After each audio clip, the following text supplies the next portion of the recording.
April 22ஆம் தேதியிலிருந்து செலவு கணக்கை கண்காணிக்காமல் உடனடியாக கண்காணித்து பணப்பட்டுவாடாவை தடுக்க தேர்தல் ஆணையம் நடவடிக்கை எடுக்க வேண்டும் என்று மதிமுக பொதுச் செயலாளர் வைகோ வலியுறுத்தியுள்ளார்.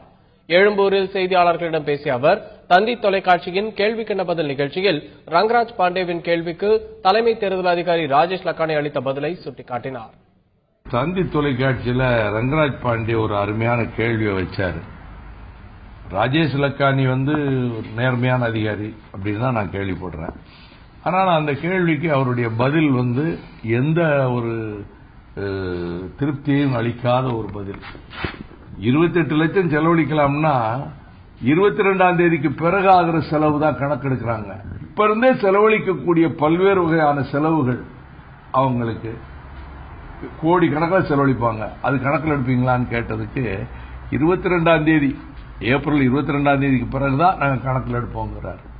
இது மாதிரி தான் தேர்தல் ஆணையம் நல்ல நோக்கம் நல்லா இருந்தாலும் கூட இதுபோல பல பிரச்சனைகளில் அவர்கள் தடுக்க முடியாத நிலைமை இருக்கு.